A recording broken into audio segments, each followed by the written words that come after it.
तर नमस्कार मित्रांनो आज आपण आमचे बंधू रायबंद दिगंबर पाटील राऊत यांच्या शेतामध्ये आलेलो आहोत आणि बघू शकता या ठिकाणी सीताफळाचा प्लॉट आहे। सुपर गोल्डन नावाची ही प्रजाती आहे सीताफळाची आणि त्याच्यामध्ये आंतरपीक म्हणून या ठिकाणी हा पपईचा प्लॉट या ठिकाणी बंधूंनी आमच्या लावलेला आहे। तर हे बघा एक नंबर क्वालिटीची या ठिकाणी पपई आता पिकलेली आहे, नॅचरल पपई पिकलेली आहे आणि ही पपई खाण्यासाठी खरं तर आम्ही लांबून या ठिकाणी आता या प्लॉटमध्ये आलो होतो आणि तुम्हाला म्हणलं दाखव की नेमकी पपई कशी। तर छोट्यापासून मोठ्या साईज पर्यंत पपई या ठिकाणी आपल्याकडे अवेलेबल आहे। जर आपण जालना भागातील असाल तर जर तुम्हाला जर का पपई जर का लागली तर नक्कीच तुम्ही कमेंट बॉक्समध्ये नंबर टाका। जर का तुम्ही ऑर्डर दिली तर नक्की तुम्हाला होम डिलिव्हरी सुद्धा या पपईची भेटू शकते। एक नंबर उत्तम क्वालिटीची पपई आहे। खाण्यासाठी सामान्य पपयासारखी ही पपई बिलकुल नसून युनिक टेस्ट या पपईची आहे। तर खूप छान प्रकारे या ठिकाणी ही पपई पिकलेली आहे आणि आता आपण ह्या पपया खाऊन बघणार आहोत। तर चला माझ्या पाठीमागे। हे बघा कशी एक नंबर क्वालिटी आहे पपयाची। तुम्ही कोणत्या पण जर का झाडावर जर का गेले तर खूप छान साईज या ठिकाणी वाढलेली आहे आणि कोणतीही पपई जर तुम्ही या प्लॉट मधलची काढली तर एक नंबर टेस्ट या पपईची लागणार आहे। कारण की ही संशोधन करून आणि या ठिकाणी अभ्यास करून ही सगळी पपईचा प्लॉट लावण्यात आलेला आहे।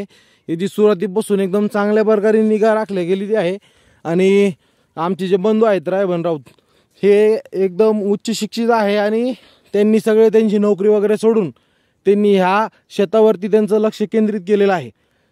एकदम जबरदस्त या ठिकाणी सुपर गोल्डनचा देखील या ठिकाणी प्लॉट आहे। आता हे बघा माग काही दिवसांपूर्वी आपण छाटणी केलेली होती आणि याला आता फुलं लागायला लागलेली आहेत। साधारणतः एका झाडाला जवळपास 40-50 फळं येतील असा एक सामान्यतः आम्हाला एक अंदाज आहे। तर एक नंबर या ठिकाणी हा प्लॉट घेतलेला आहे। या वर्षी आता फळ झाडं छोटले असल्यामुळं आपण याच्यामध्ये उडीद मूग वगैरे पेरलेला आहे। तर अशा पद्धतीचं या ठिकाणी व्यवस्थापन करण्यात आलेलं आहे। आता आपण या पपया आता तोडून आणलेल्या आहे आणि इथं मस्त आता विहीर आहे आणि हे जुन्या पद्धतीचं आमच्या भागामध्ये याला थारोळं म्हणतात विहिरीवरचं। हे मोठा वगैरे या ठिकाणी पहिल्या काळामध्ये चालायचे ज्यावेळेस मोटर नव्हते त्यावेळेस।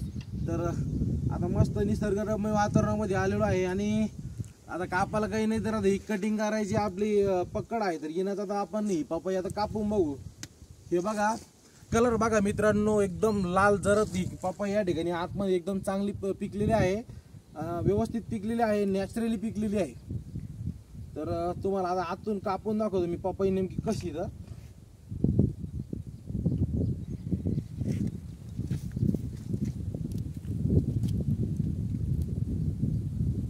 सामान्य पपई आणि ह्या पपईमधला फरक तुम्हाला लगेच जाणवला असेल।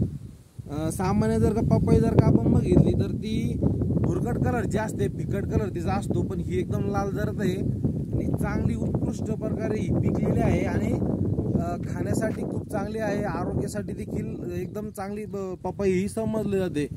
खूप सारे चांगले गुणधर्म असल्यामुळे पपई लोक आवर्जून खातात। तर आपण आता पपई खाऊन बघणार आहोत कशी लागते। तर एक नंबर टेस्ट आहे मित्रांनो। नक्की तुम्हाला जर का पपई लागली तर नक्की कमेंट बॉक्समध्ये नंबर टाका, पपई तुम्हाला भेटून जातील।